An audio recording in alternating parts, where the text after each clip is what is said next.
नमस्कार दोस्तों, plus academy के डिजिटल प्लेटफॉर्म पर एक बार आपका फिर से स्वागत है। हमारा सेशन चल रहा है CET 10+2 और इस सेशन में हमने 2022 में आए हुए क्वेश्चन की चर्चा की है। इसके बाद में आने वाली एग्जाम में कौन से महत्वपूर्ण प्रश्न साबित होने वाले हैं वो सेशन हम लेके आए हैं, जिसमें हमारी एक क्लास कल हो गई थी और यह हमारी दूसरी क्लास है, जिसमें मॉडल टाइप प्रकार से इंडियन ज्योग्राफी के कौन कौन से क्वेश्चन आने वाली एग्जाम में इंपॉर्टेंट स्थान रखते हैं, तो हम उनकी चर्चा करते हैं। तो देखो, हम अपना वक्त जाया न करते हुए फर्स्ट क्वेश्चन की बात करते हैं कि मलाज खंड किस खनिज उत्पादन से संबंधित है। तो देखो, मलाज खंड है यह तांबा उत्पादन से संबंधित है। किससे संबंधित है? तांबा उत्पादन से संबंधित है। और यह किस राज्य में स्थित है? यह मध्य प्रदेश में है। किस क्षेत्र में है? किस राज्य में है? मध्य प्रदेश में है। अपने राजस्थान में अगर पूछ ले कि तांबे का उत्पादन सर्वाधिक किस जिले में होता है, तो झुंझुनू में एक स्थान आता है, खेतड़ी स्थान। तो इसमें अपना राइट आंसर क्या हो जाएगा? तांबा। और यह किस राज्य में है? मध्य प्रदेश में। नेक्स्ट क्वेश्चन की बात करें कि राष्ट्रीय कृषि आयोग ग्रामीण विकास बैंक नाबार्ड की स्थापना कब हुई थी। तो देखो, नाबार्ड की स्थापना हुई थी 12 जुलाई 1982 की। और यह क्वेश्चन पता नहीं कितनी बार एग्जाम में पूछा जाता है। नाबार्ड, कई बार आपको इंग्लिश में भी शब्द देखने को मिल सकता है नाबार्ड, और यहां पर हिंदी में दे रख सकता है। तो आपको ध्यान रखना है कि नाबार्ड की स्थापना 12 जुलाई 1982 को हुई थी, जो कृषि से संबंधित एक बैंक है। इसके बाद में नेक्स्ट की हम बात करें कि निम्नलिखित में से कौन सा राज्य कोयला क्षेत्र से सही सुमेलित है। देखो, हमें यहां पर सही की बात कर रहा है, तो हम सबसे पहले बात करें क्या रामगढ़ कोयला क्षेत्र मध्य प्रदेश में है? नहीं, रामगढ़ जो कोयला क्षेत्र है यह झारखंड में है। कहां है? झारखंड में। इसके बाद में ओडिशा में कौन सा है? संबलपुर। तो ये अपना राइट आंसर हो जाएगा। इसके बाद में पश्चिमी बंगाल में क्या बैतूल है? नहीं, बैतूल कहां पर है? मध्य प्रदेश में। कहां पर है? मध्य प्रदेश में। क्या सरगुजा झारखंड में है? नहीं, सरगुजा कहां पर है? छत्तीसगढ़ में। कहां पर है? छत्तीसगढ़ में। इस चीज को भी आपको ध्यान रखना है। और आपने अगर भारत का सामान्य परिचय पढ़ा है तो सरगुजा एक नाम हमें देखने को मिलता है। और क्यों जाना जाता है सरगुजा वाला नाम? क्योंकि भारत से दो महत्वपूर्ण रेखाएं गुजरती हैं। एक तो रेखा गुजरती है करक रेखा। कौन सी रेखा गुजरती है? करक रेखा, जो भारत के कितने राज्यों से गुजरती है? 8 राज्यों से गुजरती है। और भारत के खड़ी एक रेखा, देशांतरीय रेखा गुजरती है, जिसे भारत की मानक समय रेखा बोला जाता है। और यह दोनों रेखाएं एक दूसरे को छत्तीसगढ़ के सरगुजा नामक स्थान पर, किस स्थान पर? सरगुजा नामक स्थान पर काटती हैं। तो ये चीज भी आपको ध्यान रखना है। कई बार प्रश्न आता है कि करक रेखा व मानक समय रेखा एक दूसरे को भारत में किस राज्य में या किस स्थान पर काटती हैं। तो राज्य का नाम आए तो कौन सा आएगा? छत्तीसगढ़। और स्थान का नाम आ जाए तो क्या आ जाएगा? सरगुजा। अब हम बात करते हैं नेक्स्ट क्वेश्चन की कि भारत में कॉफी उत्पादक राज्यों का निम्नलिखित में से सही घटता हुआ क्रम कौन सा होगा। अब देखो, यहां पर घटता हुआ क्रम न देकर एक नाम दे देगा अवरोही। कौन सा दे देगा? अवरोही। और अवरोही का मतलब होता है उल्टा। 9, 8, 7, 6, 5, 4, अर्थात सबसे ज्यादा उत्पादन, उसके बाद में उससे कम, उसके बाद में उससे कम, और लास्ट में सबसे कम। तो देखो, सबसे ज्यादा उत्पादन की बात करें तो कॉफी का सर्वाधिक उत्पादन कर्नाटक में होता है।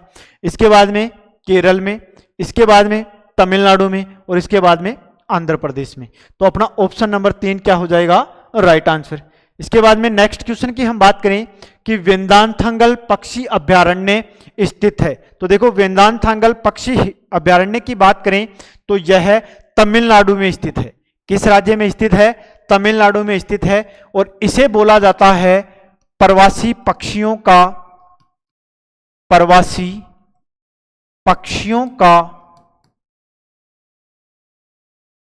घर। किस नाम से जाना जाता है? प्रवासी पक्षियों का घर के नाम से जाना जाता है वेदांथंगल पक्षी अभ्यारण्य को। और किस राज्य में स्थित है? तमिलनाडु राज्य में स्थित है। इसके बाद में नेक्स्ट क्वेश्चन की हम बात करें कि अगस्त 2022 की स्थिति के अनुसार भारत में कितनी घोषित आर्द्र भूमियां हैं या नम भूमियां हैं या वेटलैंड क्षेत्र स्थित हैं। तो देखो नम भूमि की या आर्द्र भूमि की बात करें तो अगस्त 2022 में अपनी CET 10+2 का पेपर लगा था और यह उसमें ज्योग्राफी से संबंधित करंट का क्वेश्चन था। तो इसमें उस वक्त कितनी थी? 75 थी। जब एग्जाम लगी थी 2022 में तब भारत में आर्द्र भूमियों की संख्या कितनी थी? 75 स्थान अंकित किए हुए हैं। लेकिन वर्तमान कब? 2024 में, मई 2024 की बात करें हम तो वर्तमान में भारत में कितनी आर्द्र भूमियां हैं? 82 आर्द्र भूमियां स्थित हैं। इसके बाद में नेक्स्ट क्वेश्चन की हम बात करें कि पश्चिमी घाट के पश्चिमी ढालों पर किस प्रकार के वन पाए जाते हैं। तो देखो पश्चिमी घाट के पश्चिमी ढालों पर उष्णकटिबंधीय सदाबहार वन पाए जाते हैं। क्यों पाए जाते हैं? क्योंकि पश्चिमी घाट के पश्चिमी ढालों पर सर्वाधिक वर्षा होती है, इसलिए यहाँ साल भर सदाबहार अर्थात हरे भरे वृक्ष होते हैं और हरे भरे वृक्ष पाए जाते हैं। इसके बाद में नेक्स्ट क्वेश्चन की बात करें कि भारत के किस राज्य में पवन ऊर्जा की सर्वाधिक क्षमता विद्यमान है। तो देखो पवन ऊर्जा की वर्तमान की बात करें तो वर्तमान में गुजरात राज्य में सर्वाधिक क्षमता है, लेकिन गुजरात से पहले किसका स्थान 1 नंबर पे आता था? तमिलनाडु का। और तमिलनाडु का वर्तमान में कौन सा स्थान है? दूसरा स्थान है। अर्थात पवन ऊर्जा की कितनी क्षमता है? यहां है 10,100 मेगावाट के आसपास। कितनी है? 10,100 मेगावाट। बल्कि गुजरात की बात करें तो गुजरात में है 10,415 मेगावाट विद्युत उत्पादन के आसपास क्या होती है? विद्युत का उत्पादन किया जाता है। किससे किया जाता है? पवन ऊर्जा से। इसके बाद में नेक्स्ट क्वेश्चन की बात करें कि सलाल परियोजना किस नदी पर है। तो देखो सलाल के साथ साथ दो और हम बात कर लें। सलाल के बाद में है बगलिहार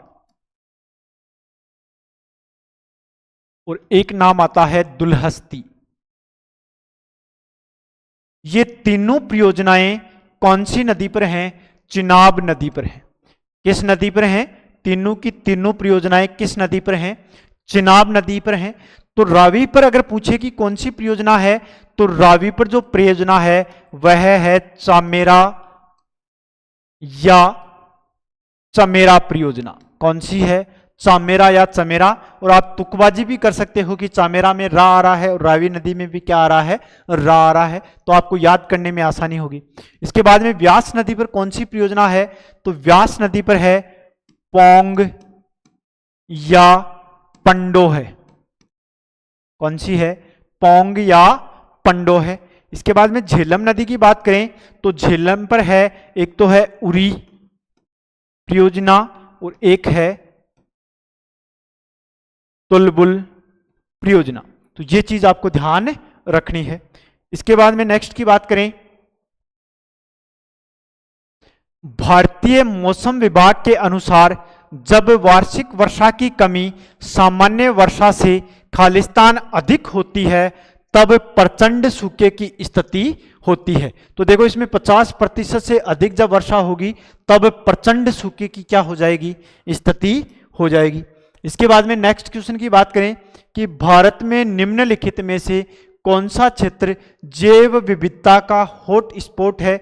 जैव विविधता का मतलब कि हम बात करें कि जहां पर सर्वाधिक जैव विविधता या प्राकृतिक वनस्पति उसमें अनेक प्रकार के जीव जंतु या पेड़ पौधे पाए जाते हैं उसे हॉट स्पॉट या जैव विविधता बोला जाता है।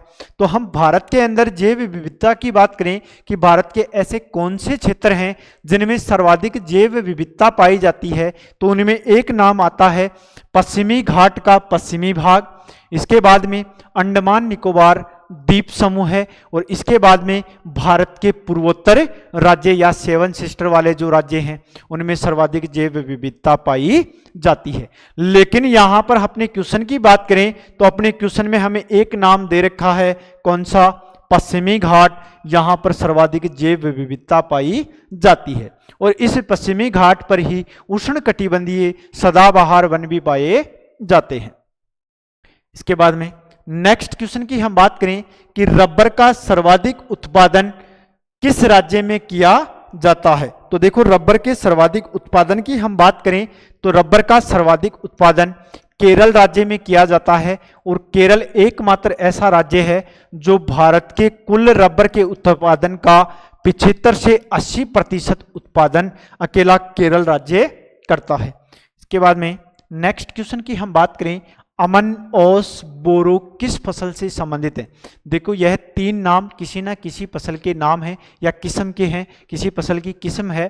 तो यह प्रश्न पता नहीं कितनी एग्जाम में आता है, अगर फसल से संबंधित कोई प्रश्न आता है तो यह नाम आपको जरूर देखने को मिलेगा।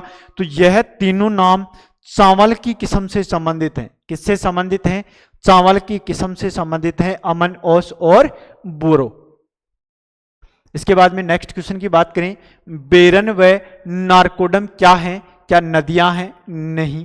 क्या प्रकृति के प्रकार हैं? नहीं। क्या वनस्पति है? नहीं। तो क्या है फिर? यह भारत में ज्वालामुखी के दो प्रकार हैं, नारकोडम और बेरन। एक है सक्रिय ज्वालामुखी और एक अशांत ज्वालामुखी, जिसमें से उद्गार कभी भी होने की संभावना हो सकती है। वर्तमान में उसमें उद्गार नहीं हो रहा, लेकिन सक्रिय की बात करें जिसमें वर्तमान में भी लावा का उद्गार हो रहा है। और यह दोनों ही ज्वालामुखी दो द्वीप हैं, एक द्वीप का नाम है बेरन और एक द्वीप का नाम है नारकोडम। यह बेरन द्वीप है, इस पे बेरन ज्वालामुखी है जो कैसा है? सक्रिय है। कैसा है? सक्रिय है। और यह कैसा है? अशांत, अर्थात इसमें से कभी भी लावा उद्गार हो सकता है। और यह दोनों ही द्वीप कहां है? बंगाल की खाड़ी में। कहां है? बंगाल की खाड़ी में। यह चीज भी आपको ध्यान रखनी है। तो नारकोडम और बेरन क्या है? भारत में ज्वालामुखी के प्रकार हैं। इसके बाद में नेक्स्ट क्वेश्चन की बात करें कि मेघालय के पठार का सर्वोच्च बिंदु या शिखर है, तो देखो शिलोंग है। और यह शिलोंग है, यह मेघालय राज्य में है। और इसकी ऊंचाई की बात करें तो 1961 मीटर के आसपास इसकी क्या है? ऊंचाई है। तो एक प्रश्न आपसे पूछा जाए कि मेघालय का पठार किसका भाग है? उत्तरी हिमालय का भाग है, गंगा के मैदान का भाग है, तटीय मैदान का भाग है, दक्षिण के प्रायद्वीपीय पठार का भाग है, या द्वीप समूह का भाग है? तो जो मेघालय का पठार है यह दक्षिण के प्रायद्वीपीय पठार का भाग है। किसका भाग है? दक्षिण के प्रायद्वीपीय पठार का भाग है। नेक्स्ट क्वेश्चन की बात करें कि भारत में सबसे छोटा लंबाई में राष्ट्रीय राजमार्ग कौन सा है, तो वह कौन सा हो जाएगा? NH 548 होगा। बल्कि सबसे लंबे NH की बात करें तो NH 44 सबसे लंबा राष्ट्रीय राजमार्ग है, जो कहां से कहां तक है? यह श्रीनगर से लेकर तमिलनाडु के कन्याकुमारी तक फैला हुआ है। इसके बाद में नेक्स्ट क्वेश्चन की हम बात करें कि निम्नलिखित में से कौन सी नदी रिफ्ट घाटी में बहती है? तो देखो रिफ्ट घाटी की हम पहले बात करें कि एक पर्वत श्रृंखला है जिसका नाम है विंध्याचल पर्वत श्रृंखला। कौन सी है? विंध्याचल।